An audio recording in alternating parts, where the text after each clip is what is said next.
Welcome back to Valhalla Acres. This video comes with a viewer discretion warning. We will be processing our meat bird chickens in this video, and if you are not comfortable seeing that process, please skip this video. We will catch you next time. We will be walking through our process on not only how we butcher them, but also how we break them down and prepare them for storage. Again, viewer discretion is strongly advised on this video.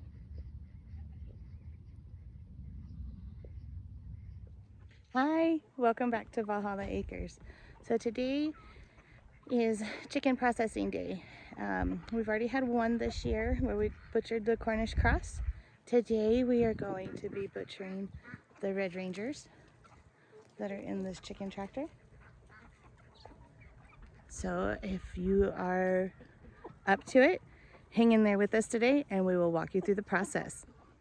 Okay, we are getting all set up. You can see behind me are the cones that we put the chickens in for them to bleed out, and I'm going to show you the rest of our. This is our chicken plucker here. The water comes in and it spins around on the bottom. It has these little like rubber fingers in here to pull the feathers off. We put a basket down here that has holes in it. Got this at the dollar store, and it catches all the feathers. Turn that off.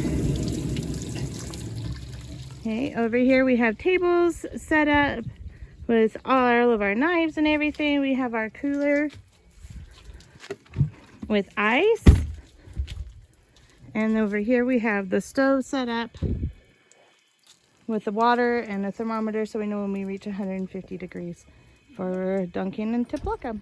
All right, so now you can see how the chicken goes in with their head right here. Comes out, and then just making a cut into their throat so that they bleed out quickly. And I'm not going to show you that, but okay, we dunk the chicken in the water for 30 seconds. You can see how he's swirling it around in there. And make sure you get water all through there.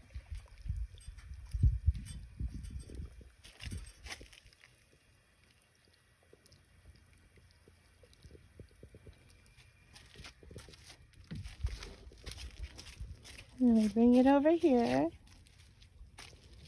You're over 30 seconds.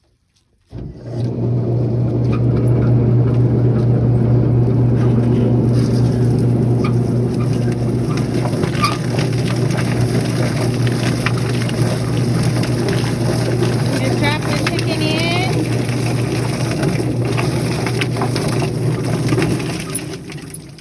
I am. Ta-da! Then of course it gets the like 99.9% of the feathers off. We have to pluck off a few. And then they go over on the cutting board or in the cooler full of ice so they can start cooling down. Okay, so we have our chicken. He's nice and cool, and we're going to break it down. All right, we're going to finish taking its head off.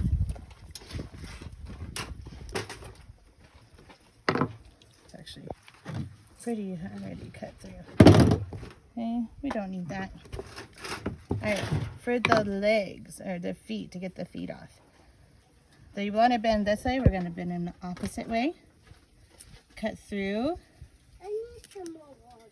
this joint. Off goes the leg. Cut through and off goes the legs. You working now? Okay. Yeah, much better. Thank you. I had to get my knife sharpened. On the back of the chicken here, this, they call this is the tail. There's an oil gland here. So we're going to take that off. Daddy, I need some more water. Hold on, bubs. Okay, get rid of that. Flip him back to its back. And then we're going to get inside here to clean it out. The best way that I found to get in here is to kind of pinch the skin and cut down so that you have an opening. Mom. We're going to cut around the anus. Daisy wants the bone. I know. Going to cut it all the way around that. Okay? And then we're going to reach in here because my husband has giant hands. This always gets left to my daughter and I. To reach in and pull everything up. The windpipe probably the hardest thing to get out because it runs the whole length of the chicken. Okay? Did you take the whole off? Yeah, I'll show you the heart in just a minute, okay? Okay, so there's part of the liver, kind of fell apart. Now the lungs are inside the ribs. So you kind of take your hand like this and rub it around underneath the lungs in the ribs. You want a bone, baby? Yeah, yummy. Okay, Baby, you get it, and the ribs are lungs are very squishy. There's one lung. I'm gonna do it on the other side as well. Make sure you get it. There are the lungs. Take a look inside, make sure you're not forgetting anything, like a heart. Here's the heart. Gillian, that's the heart. Okay, no, you can't have the heart, baby, why? because we're gonna save it. Okay, so this liver kind of came apart, I ripped it apart. This is the liver and the heart. We want those. We're gonna put them in this bowl full of water. And as we look through here, we're going to make sure that we don't burst the gallbladder. We don't want that stuff all over the chicken and the stuff that we do want, but we do want the gizzard. Now, my husband eats these. The rest of us do not. Okay, save that. All of this is going into the yuck bucket. Okay. Make sure we get everything out of the inside. You want the bone?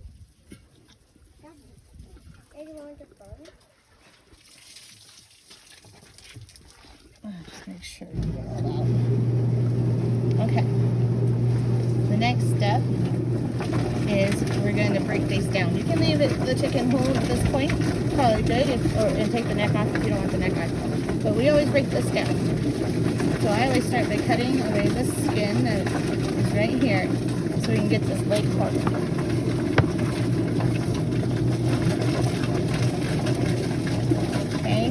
And the same principle applies like we did with the feet.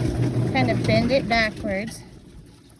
Then we're going to cut along just so we can pop that joint and see where it's at. And I am in no way any kind of professional butcher. But this is functional for our family.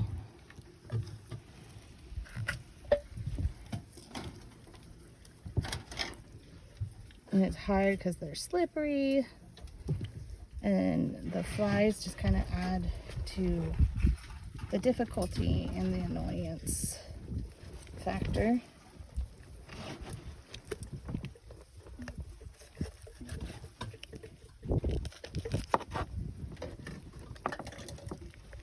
Let's see where my thigh is here.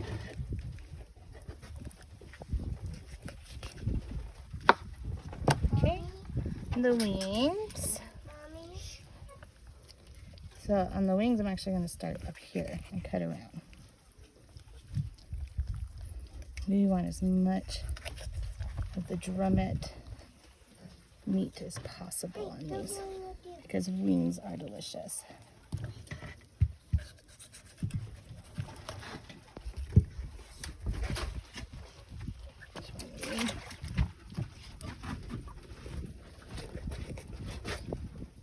Number 2.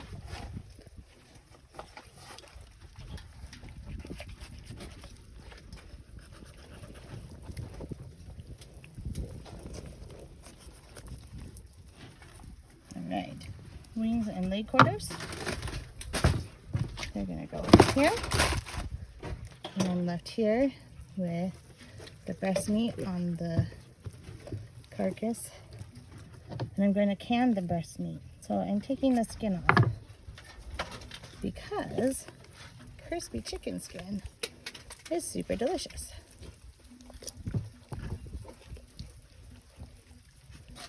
We're going to try to get it off in as big of one whole piece as much as possible.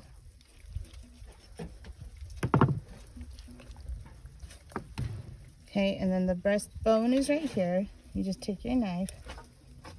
Take your knife, don't do what I just did. Run it down the bone all the way. Okay. Come down here. You're going to hit the top of the wishbone. Will. I also wish. It's still inside the chicken. And then Can I see? I'll show it to you later, okay? No. And come around Just off the show ribs. me it. There's a No, breast. just show me it. I'll show it to you later, okay? No, just show me it. Don't show me it, Twitter.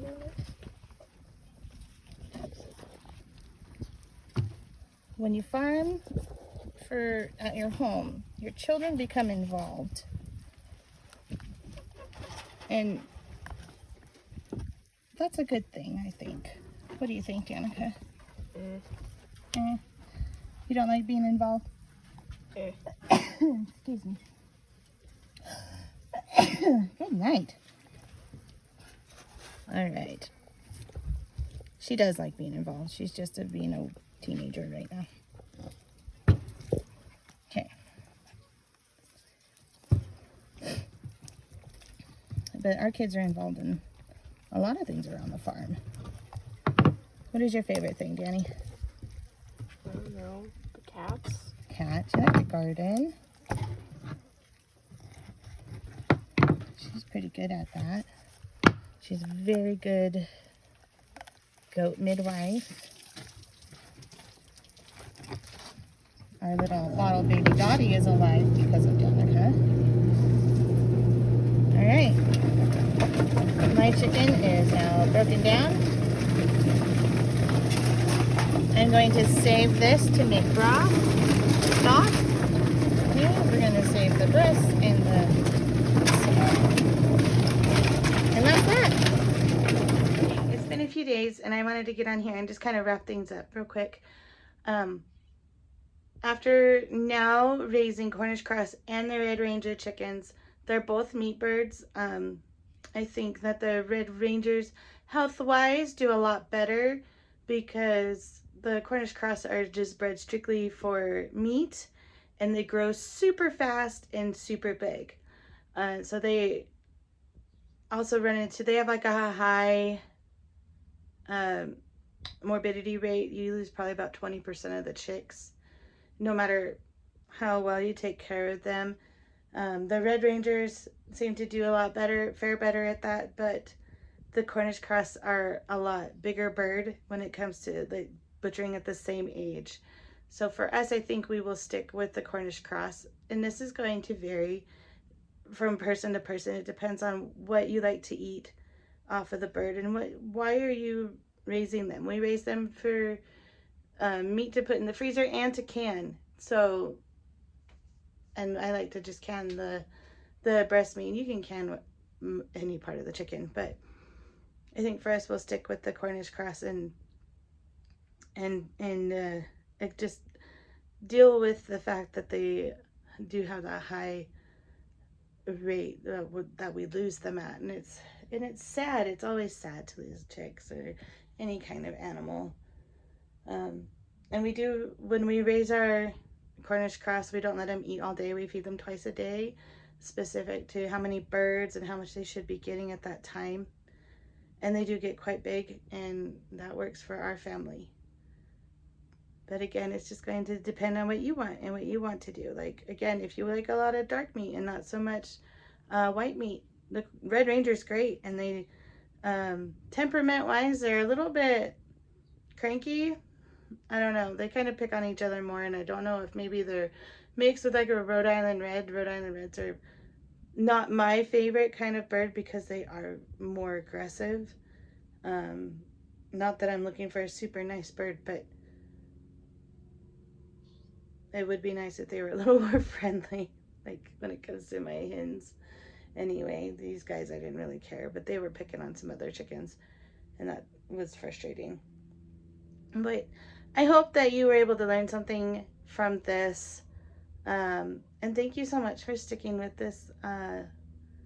We are learning how to make these videos and make them fun and entertaining and trying to edit, and I'm trying to figure this all out, and it's a big learning process, but I'm grateful that you were here and that you stuck with us, and we appreciate it. Thank you so much.